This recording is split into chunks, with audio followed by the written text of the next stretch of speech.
యోహాను సువార్త 7వ అధ్యాయం 37, 38, 39 వచనాలు చదువుతాను. జాగ్రత్తగా వినండి. ఆ పండుగలో అంటే పన్నశాల పండుగలో మహాదినమైన అంత్యదినమున యేసు నిలిచి, ఎవడైనను తప్పికొనిన ఎడల నా యొద్దకు వచ్చి దప్పి తీర్చుకొనవలెను. నా యందు విశ్వసించువాడెవడు లేఖనము చెప్పినట్టు వాని కడుపులో నుండి జీవ నదులు పారునని బిగ్గరగా చెప్పాను. తన యందు విశ్వసించు వారు పొందబో ఆత్మను గురించి ఆయన ఈ మాట చెప్పాను.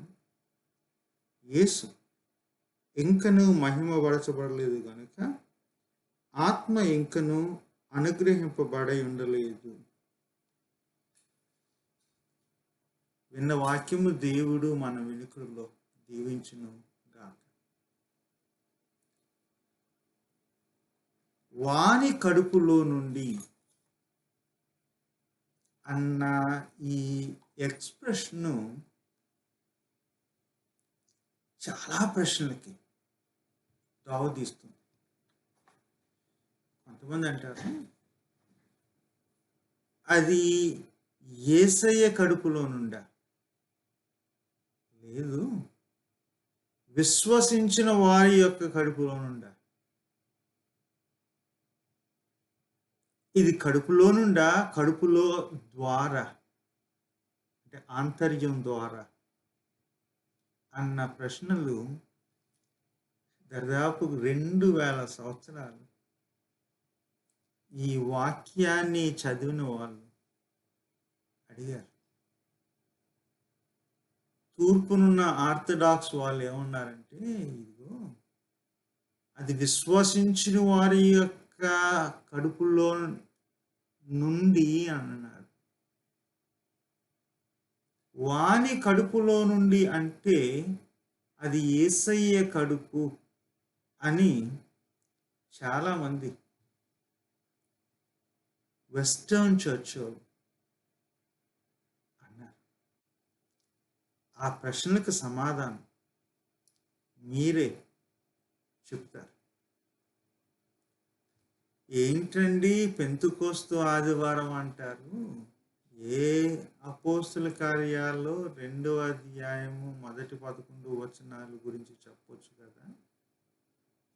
ఆ మేడగదిలోనికి దిగి వచ్చిన ఆ యొక్క ఆత్మ గురించి ఈరోజు కొంతమంది అడగొచ్చు. గతంలో 5 సంవత్సరాల క్రితం ఒక వీడియో చేశాను అన్య భాషల గురించి.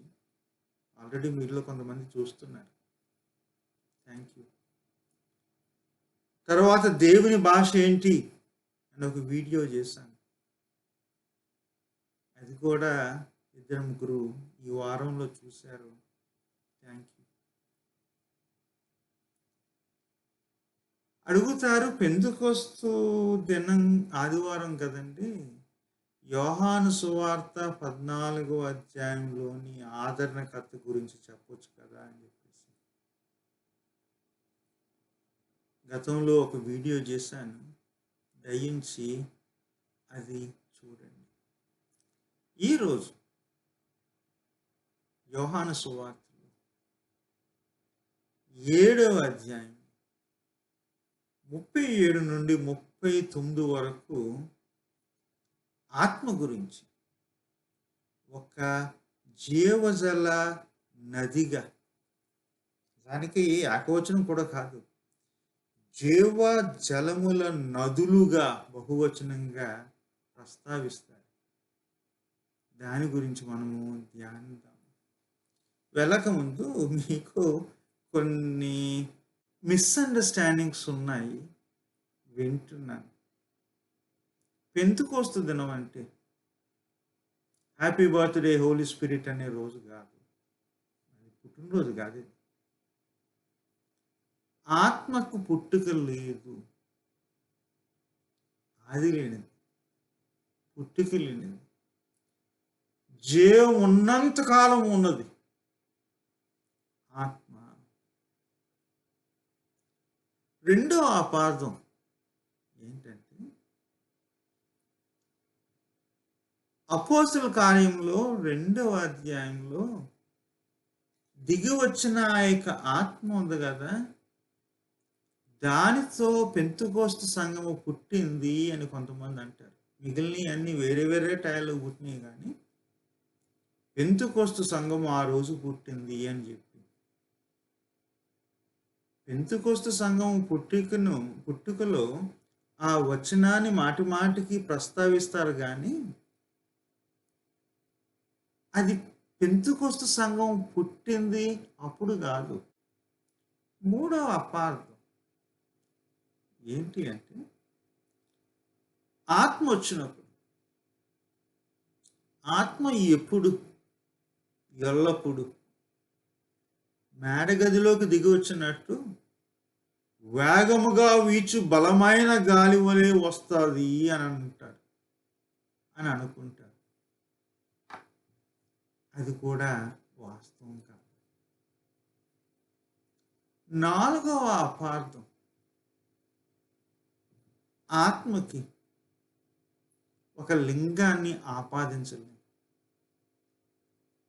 వాడు అని కానీ ఆమె అని కానీ.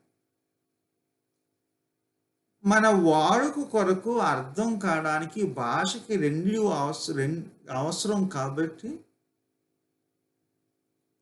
ఆత్మదేవుడు అంటాం,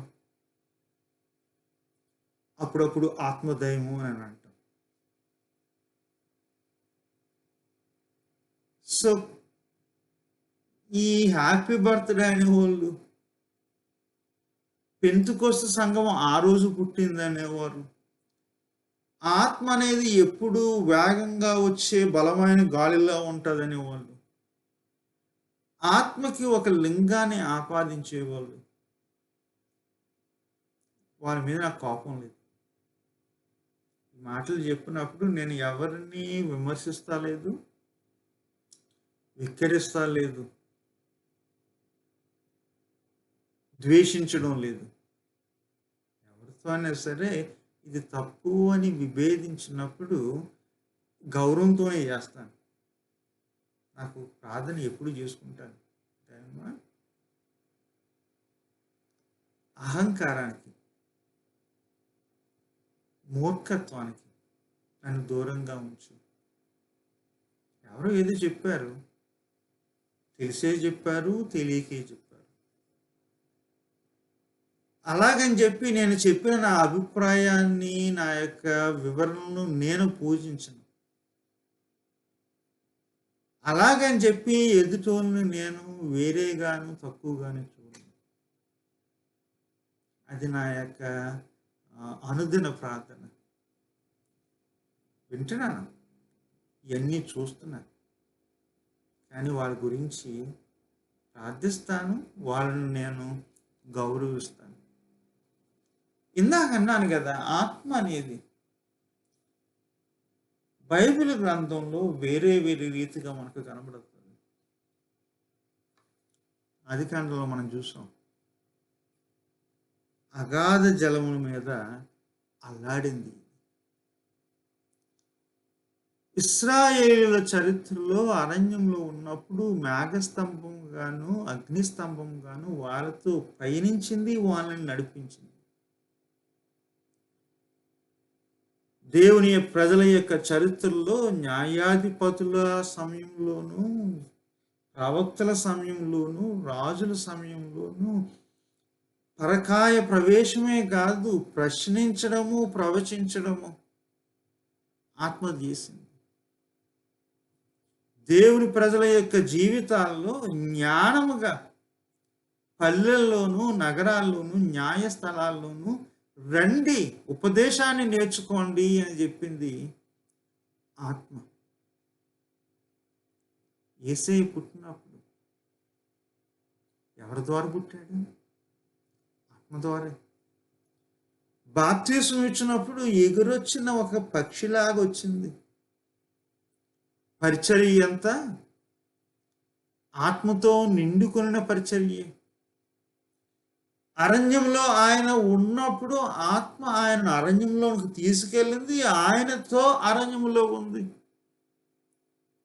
ఆయన మరణించినప్పుడు, తిరిగి లేచినప్పుడు ఆత్మ ఆయనతో ఎప్పుడూ ఉంటూనే ఉంది. లేచిన తర్వాత వాళ్ళు శిష్యులు భయంతో ఒక గదిలో తలుపేసుకుని దాగుంటే అక్కడ యేసయ్య అగుపడి వారి మధ్యన ఆత్మను ఊదాడు.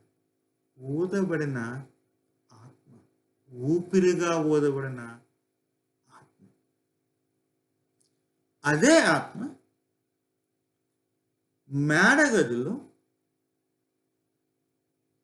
వీచిన, వేగముగా వీచిన బలమైన గాలి. సో ఎప్పుడు ఒక్క కోణం నుండి ఆత్మను చూడకూడదు. బైబిల్‌లో దేవుని యొక్క ప్రజలు ఆత్మను వేరే వేరేగా అనుభవించారు. ఈ జాలాది గారు అది 80లో అనుకుంటాను. నా సంవత్సరం జ్ఞాపకం లేదు. మా చిన్నప్పుడు విన్న పాట. ఆత్మ నింపుమా, జీవాత్మ నింపుమా అని చెప్పి ఈ పాట రాసి ఆత్మను గురించి వివరించారు. ఎక్కువ పౌలు గారు చెప్పిన ఆత్మ వివరణలు ఆయన యొక్క పాటల్లో కనబడతాయి. వీలైతే చూడండి. మొట్టమొదట జి. ఆనంద్ గారు, జిక్కీ గారు పాడారనుకుంటున్నాను. తర్వాత ఎస్పి బాలసుబ్రహ్మణ్యం గారు, సుశీలమ్మ గారు పాడిన ఆ పాట. పౌలు ఓ రీతిగా,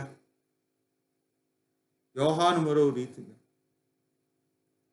లూకా తన సువార్తలోను, అపోస్తుల కార్యంలోను ఆత్మను మరో రీతిగా అనుభవించారు, వివరించారు. ఈ యొక్క ఔన్నత్యం ఉన్న ఈ యొక్క రిచ్ ఇమేజరీ ఉంది కదా, దాన్ని ఎప్పుడు ఒకదానికి పరిమితం చేయకూడదు. ఇన్ని రకాలు చెప్పాను కదా, ఇన్ని రకాలుగా దేవుని ప్రజలు ఆత్మను అనుభవించారు. ఈ యోహాను సువార్తలు చాలా రకాలు ఉన్నాయి. ఆదరణకర్త, పెద్ద దిక్కు. కానీ ఇక్కడ 7వ అధ్యాయంలో 37 నుండి 39 వరకు ఆత్మ గురించి మాట్లాడుతూ ఒకటి క్లియర్ ఏంటంటే, ఇంకా రాలే, వస్తుంది. ఎప్పుడు అంటే ఆయన మహిమపరచబడినప్పుడు అని చెప్పి. అది పునరుద్ధానానికి, శిలువ పునరుద్ధానానికి సంబంధించిన పదం అది. అప్పుడు వస్తుంది. ఎట్టా వస్తుంది? జీవ జలముల నదిగా, నదులుగా వస్తుంది, ప్రవహిస్తుంది. ఏంటండి జలాలను మొదలుపెట్టారు, ఎందుకు అని సందర్భం మనం తెలుసుకోవాలి. 7వ అధ్యాయంలో యేసే యెరూషలేములో ఉన్నాడు. పండుగ, పర్ణశాలల పండుగ.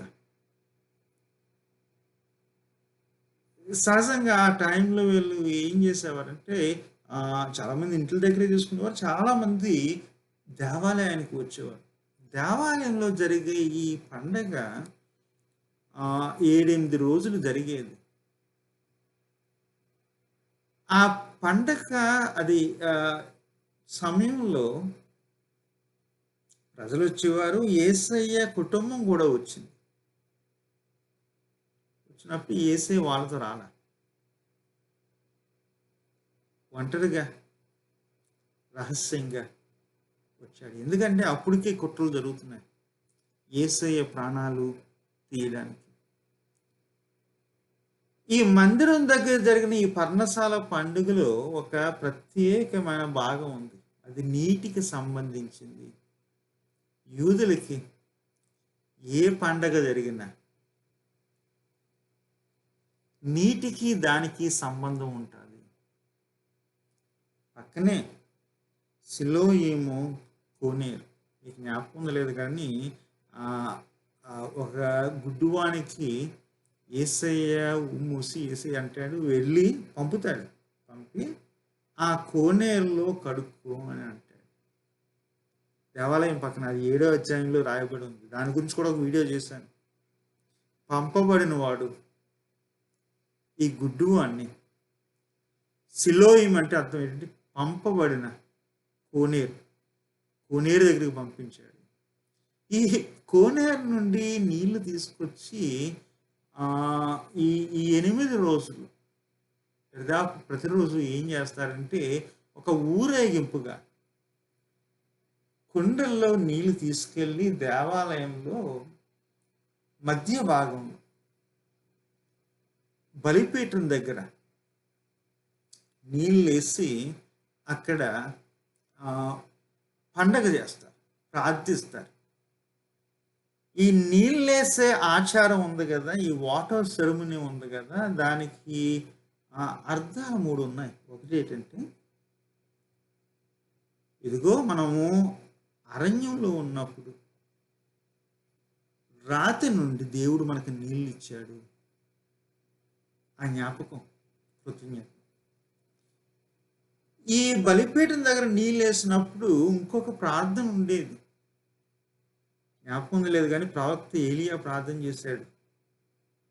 దేని గురించి? వర్షం గురించి. దేవా, ఈ సంవత్సరం బాగానే గడిచిపోయింది, వచ్చే సంవత్సరం మాకు వాన పంపించు. రెండో అర్థం.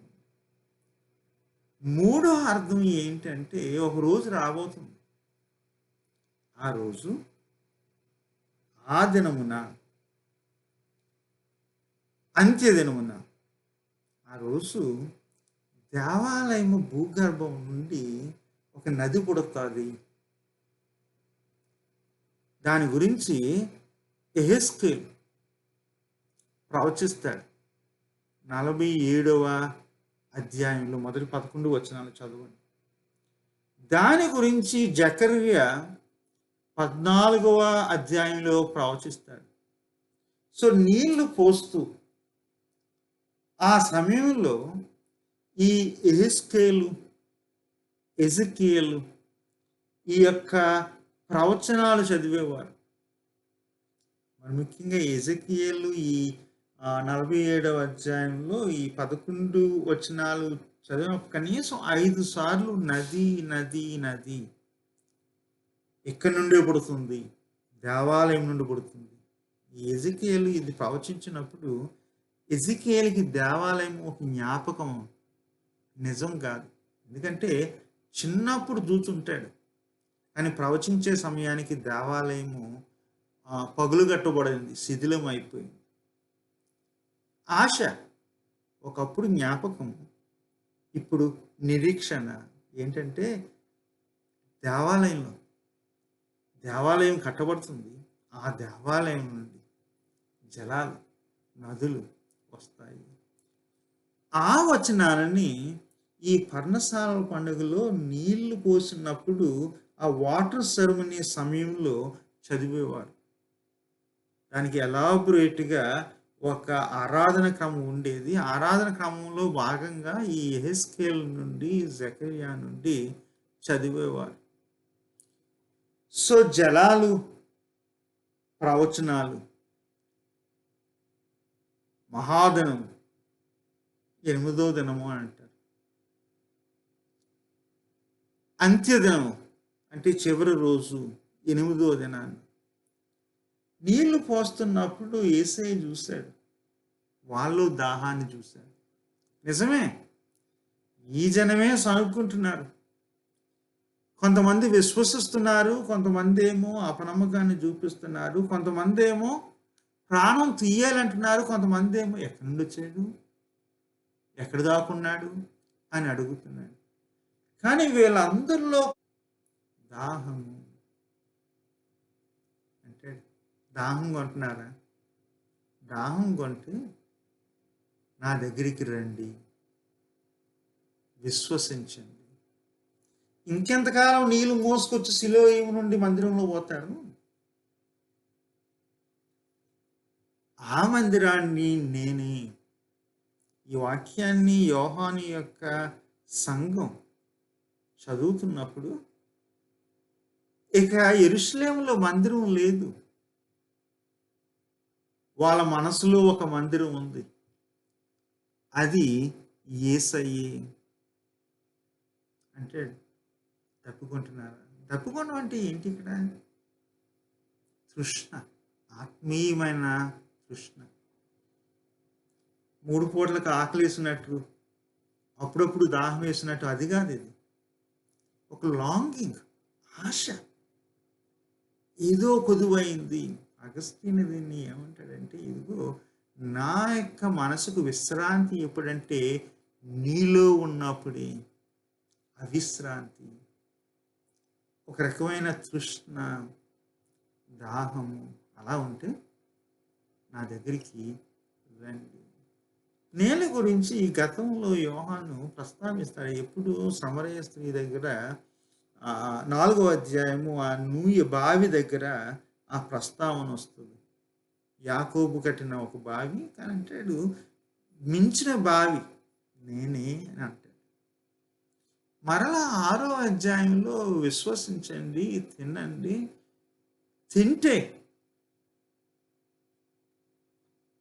నేను పైనుండి వచ్చిన ఆహారాన్ని నన్ను తింటే మీకు ఆకలేయదు, దాహం వేయదు అంటాడు.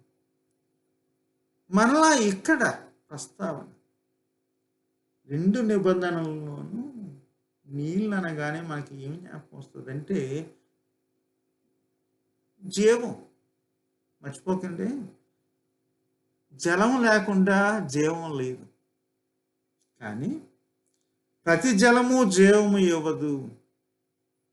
అందుకనే కదా అగాధ జలము అని ఒక జలం గురించి గతంలో ప్రస్తావించడం జరిగింది. అది జీవం ఇచ్చేది కాదు. ప్రతి జలము జీవం ఇవ్వదు. ఎర్ర సముద్రం కొంతమందికి ఏమో మరణం, కొంతమందికి ఏమో విడుదలనిచ్చింది. నూతన మందంలో ఒక సముద్రం, దాని పేరే మృత సముద్రం. కానీ ప్రతి జలము జీవం ఇవ్వదు. కానీ జీవం అంటూ ఉండాలంటే జలం ఉండాలి. అందుకనే నేను అంటాను, చాలామంది ఇప్పుడు నీళ్లు పాడు చేస్తున్నారు. అది ఆ రసాయనాలు వేసి, ఈ రసాయనాలు వేసి, కొంతమందికి నీళ్లు లేకుండా కొన్ని కుళాయిల దగ్గరికి రానివ్వకుండా, నూతుల దగ్గరికి రానివ్వకుండా నీళ్లు పాడు చేయడం, నీళ్ళకి అవకాశం లేకుండా చేయడం. ఒక మాట చెప్తాను, జలాలకి వ్యతిరేకంగా పాపము, ఆత్మకు వ్యతిరేకంగా పాపము. జలములు జీవం రెండూ కలిసే ఉంటాయి. కానీ ప్రతి జలము జీవాన్ని తీసుకురాదు. ఇక్కడ జలాన్ని పాత నిబంధనలో శుద్ధీకరణకు ఉపయోగించేవారు. హెబ్రీ లేఖనాల్లో స్వస్థత కొరకు ఉపయోగించారు. జ్ఞాపకం లేదు కానీ చెబుతాడు, నయమానికి ములుగు ములుగు ములుగు స్వస్థత కలుగుతుంది. వేరే వేరే అర్థాలు ఉన్నాయి జలాలకి. ఇక్కడ పాత వందన్న కొత్త మంది అన్నాను కానీ బైబిల్ మొదలు నదులతో మొదలవుతుంది. జ్ఞాపకం లేదు కానీ ఏదైనా చోట అది కాదు. ప్రకటన గ్రంథం కూడా నదులతోనే వెళ్తుంది. జీవం ఇచ్చే నదులు, జీవం ఇచ్చే నదులు. ఆది కాండమేమో అగాధ జలాలు ఉన్నాయి, ప్రాణం తీసేసే నదులు. ప్రకటన గ్రంథంలో కూడా భయంకరమైన మహాసముద్రాలు ఉన్నాయి, ప్రాణాలు తీసే సముద్రాలు. అందుకనే జలములు అన్నప్పుడు కన్ఫ్యూజ్ కాకండి అంటాడు. నమ్మండి, విశ్వసించండి, విశ్వసించి అని చెప్పి వాని నుండి అని అంటాడు. వాని నుండి అన్న పదం, వాణి అంటే ఎవరు, అతని నుండి అంటే ఎవరు? విశ్వసించిన వాడా, యేసయ్య అన్న ప్రశ్న వచ్చింది. ఈ వాక్యాలు చదువుతున్నప్పుడు నీళ్లు పోస్తున్నారు, మందిరంలో నుండి జలాలు వస్తాయి, నదులు వస్తాయి, ప్రపంచం అంతా నుండి అని ఒక చోట కొన్ని చోట్ల నమ్మారు. లేదు, మందిరము ద్వారాని కొన్ని చోట్ల నమ్మారు. ఆ రిఫరెన్స్ మందిరము గురించి అవ్వచ్చు అని అంటారు. ఆ మందిరం ఎవరు? యోహాను పత్రిక చదువుతున్న వాళ్ళకి మందిరం లేదు, యేసయ్యే మందిరం. ఆయన ఖాయమే మందిరంలా శిథిలమైంది. ఆయన నుండే, ఆయనలో నుండే ఆ నది, ఆ ఆత్మ ప్రవహించింది. అదొక అర్థం. అది లో నుండి అన్నప్పుడు అక్కడ కొన్ని ట్రాన్స్లేషన్స్ ఉన్నాయి. మనకి తెలుగులో ఏముందంటే కడుపులో నుండి అని. కొన్ని ట్రాన్స్లేషన్స్లో గర్భములో నుండి. అది ఎక్కడి నుండి వచ్చిందంటే నికోదీమ అంటాడు, అదే పదం. మరలా గర్భం, తల్లి గర్భం నుండి పుడతాడా? ఆ గర్భంలోనే కదా ఉండే ఈ జలాలు. ఆ పదాన్ని ఇక్కడ ఉపయోగించడం జరిగింది. కొన్ని ట్రాన్స్లేషన్స్ అంటే కడుపు కాదు, గర్భం కాదు, ఆంతర్యము అని చెప్పి అంటారు. కొంతమంది అంటారు పక్క నుండి వచ్చింది అంటారు. పక్క నుండి నీళ్ళు వచ్చాయి ఆయన చంపినప్పుడు లూకాసు వార్త ప్రకారం. కొంతమంది ట్రాన్స్లేషన్ ఏంటంటే ఎముక నుండి.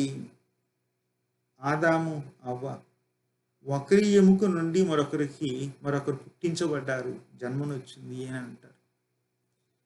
ఇందులో ఏ ట్రాన్స్లేషన్ పెట్టినా కొత్త అర్థం వస్తుంది, మించిన అర్థం వస్తుంది. కానీ ఈ ట్రాన్స్లేషన్స్ అన్నీ క్రీస్తుని మూలంగా, ఆత్మకు మూలంగా చూపిస్తాయి. ఇచ్చేది ఆయన, ఆయన నుండే వచ్చేది. రెండో అర్థం ఏంటంటే విశ్వసించండి, అది కీ. విశ్వసిస్తే, యేసేను విశ్వసిస్తే ఆ నదులు మీ గుండా, మీ ద్వారా, మీ యందు ప్రవహిస్తాయి. రెండు పదాలు ఉపయోగించాను అక్కడ. విశ్వసించిన వాణి యందు, విశ్వసించిన వాణి ద్వారా ఆ నదులు ప్రవహిస్తాయి. పుట్టేది, ప్రవహించేది ఆ మందిరమే, యేసయ్య అనే మందిరమే. అందుకని అంటాడు ఆ రోజు ఇంకా రాలా. ఆయన మహిమపరచబడినప్పుడు ఇవ్వబడుతుంది అంటే. ఆయన మహిమను నమ్మినప్పుడు, ఆయనే ప్రభువుని నమ్మినప్పుడు, ఆ విశ్వాసం మూలంగా ఆ ఆత్మ మనకి ఇవ్వబడుతుంది. ఆ ఆత్మ ఆయనే ఇస్తాడు. దాని ద్వారా ఆ ఆత్మ జలము, ఆ జీవజలము, ఆ జీవజలము నదులు మన యందు, మన ద్వారా ప్రవహిస్తాయి. పుట్టికిచ్చింది, ప్రాణం ఇచ్చింది, జీవం ఇచ్చింది ఆ ఆత్మ. మరల జీవాన్ని, నూతన జీవాన్ని, పునఃసృష్టిని ఇచ్చేది ఆ ఆత్మ. విశ్వసించిన మన నుండి, మన యందు, మన ద్వారా, ఆయన నుండి ప్రవహించి మనలోను, మన ద్వారా ఈ లోకంలోను, మనలోను నూతన సృష్టిని, నూతన జీవాన్ని తీసుకొచ్చేది, పుట్టించేది ఆ జలాలే, ఆ జీవ జలముల నదులే. ఉంటాను మరి, సెలవు.